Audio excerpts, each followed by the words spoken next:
Let's go out on video chat right now. We got the Hall of Famer in waiting, my good and longtime friend, Henry Burris from the CFL on TSN. Look at him. Look at that smile. How you doing, Hank?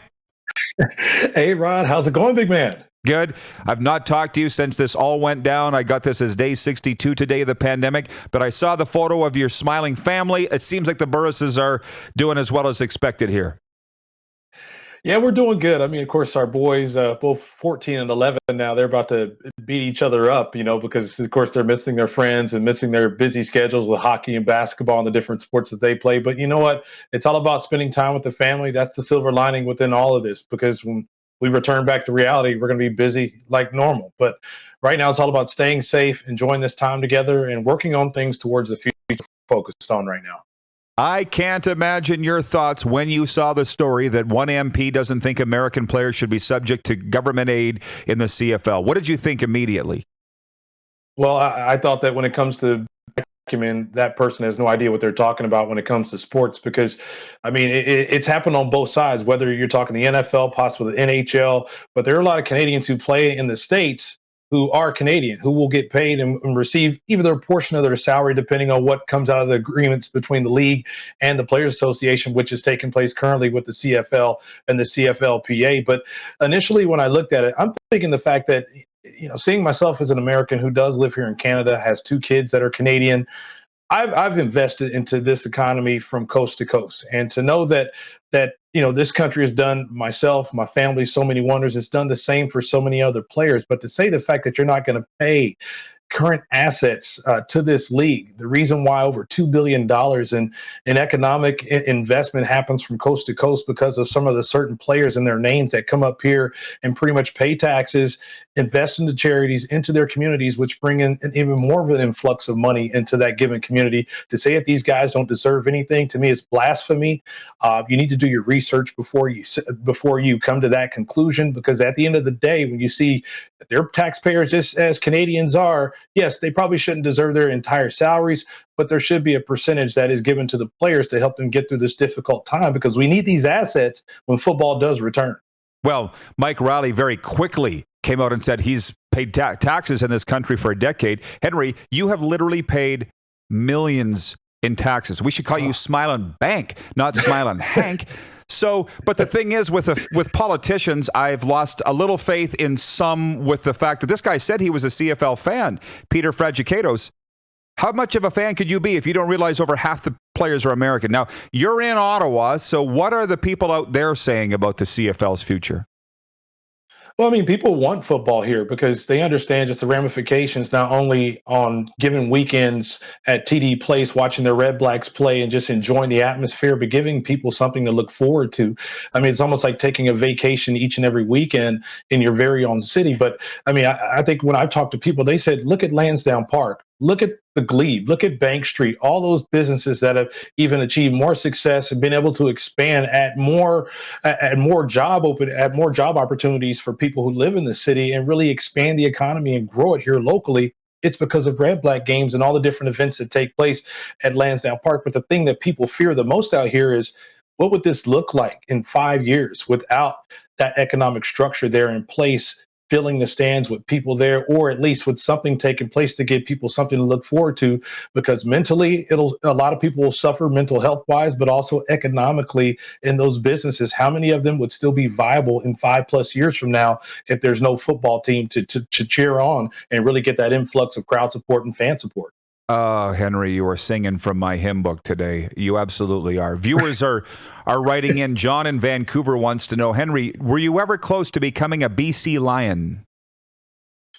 That was probably one of the only teams that I guess I really never. I guess things just didn't align properly. Where they always had great quarterbacks. Whether, of course, you see Mike Riley now, but back in the day it was more the Damon Allens. You had the Casey Printers, and of course Dave Dickinson. But I think just the stars never aligned when it came to a team like BC, Edmonton, Toronto, and Montreal. I think those were the teams, and also Winnipeg. Those were the 5 teams that I never played for. But BC was always a place I loved going to. It's one of the more remarkable spots to play in, and of course, when you go there, the people are outstanding, but definitely one of the most beautiful city in North America, but unfortunately just never aligned properly.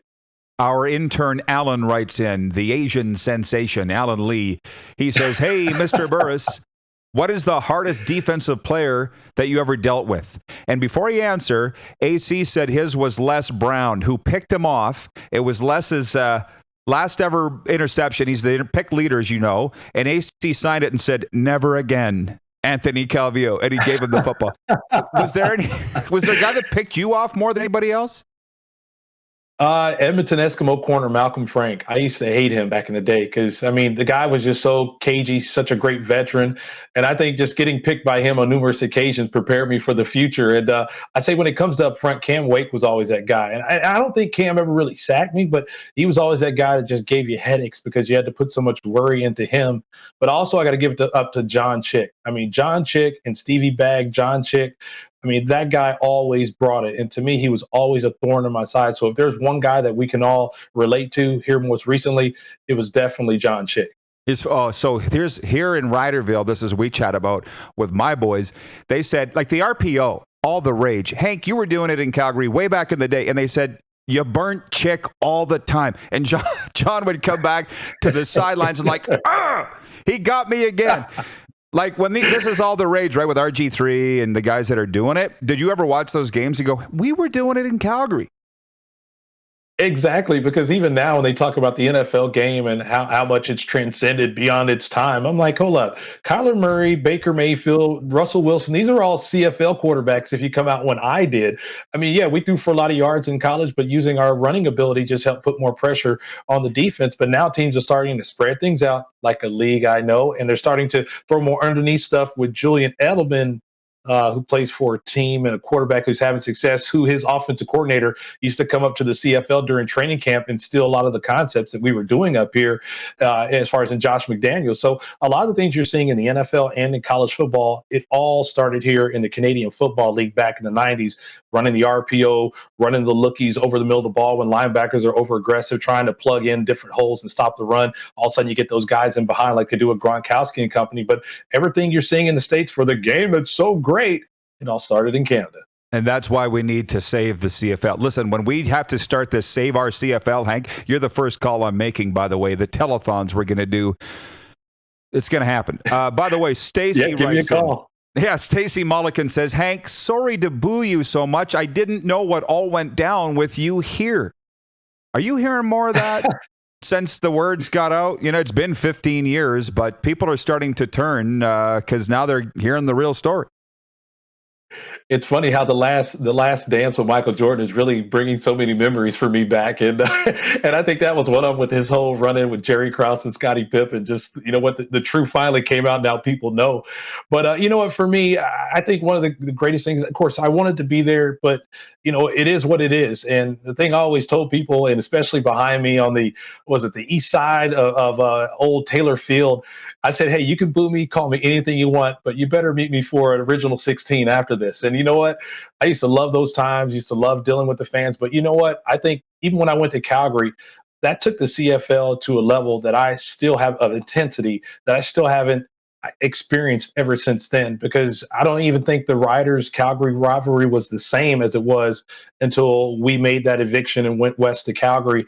I just think it took a totally different step and changed the face of the league, changed the type of intensity and the culture of what came to be expected in the CFL now. It had never been as heated, and it won't ever be as heated, by the way. Those were great times. By the way, Ken Keith's watching. He's watching from the great state of Texas. He writes in, Henry, what's up, bro? Can you talk about your relationship with KK? Man, you know what? I can say when that kid came in, and I know I actually just came back from the NFL, and I heard everything about this kid, Kenton Keith. If you give him an inch, he'll take a mile. And I still remember to this day, we playing against the BC Lions and at Taylor Field, and I gave him a handoff, and he sidestepped a linebacker, and all of a sudden he took off. In his first few steps, I was like, whoa.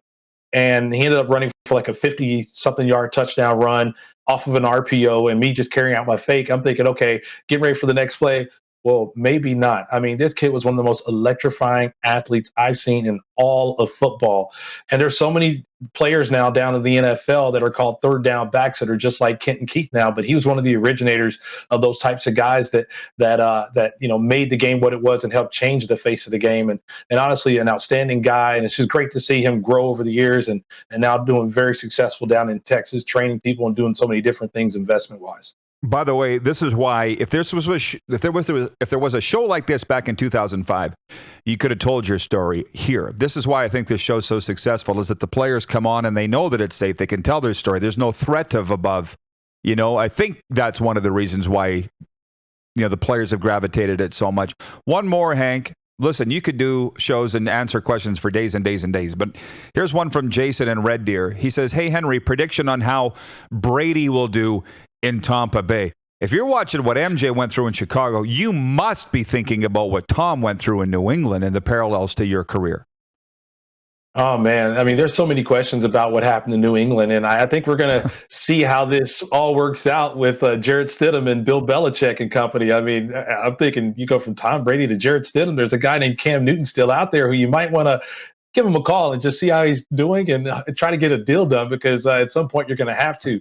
But to me, I think Tampa, they're set up for a lot of success. But to me, the only thing that I question still is in football, even if this is the CFL, the NFL, college football, to me, offensively, you're only as good as your running game, because at some point you're going to have to balance things out. And to me, that's the big question mark with Tampa Bay, because even in New England, Tom Brady always had one of the best running attacks in the NFL, always one of the best defenses, which led to him throwing for a higher percentage and being successful as a quarterback. But right now, yeah, they have the weapons on the outside, but unfortunately, the running game is still a big question mark, and that offensive line is still a question mark. And to me, the most painful quarterbacks I've ever seen run in probably the past 10 years has been Tom Brady and Peyton Manning. And we don't want to see Tom Brady on his back a lot, but unfortunately it's going to happen if they don't establish a running game, especially with teams like the New Orleans Saints. And I think the Atlanta Falcons are actually going to be good in that division as well this year. That's the thing. The Bucks probably won't be great, but I don't think the Patriots will be great either. So it's going to be a while before we see who won this scenario. By the way, Norm Fong is watching, and Fongo writes in. He says Henry should... For Fongo, Henry should not have been forced to leave here. He was our best quarterback at the time. What better endorsement do you need than that?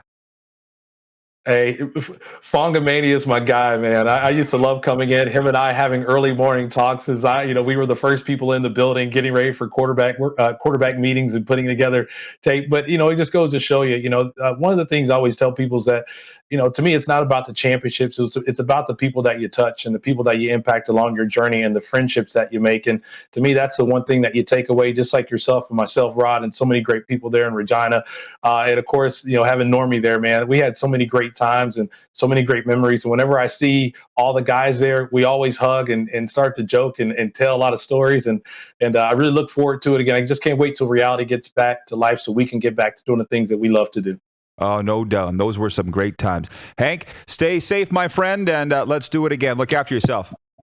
All right, brother. Take care. Hey, and everybody, enjoy the games on Friday night. Can't wait to watch it. It's Henry's night. That's right. Finally. Finally. Henry Burris joining us from the nation's capital. We'll talk about that. I do love the CFL theme nights. I got to think, no offense, Hank, but they're saving the best for last. Rider Pride Night. You're watching Rod Pedersen On Demand.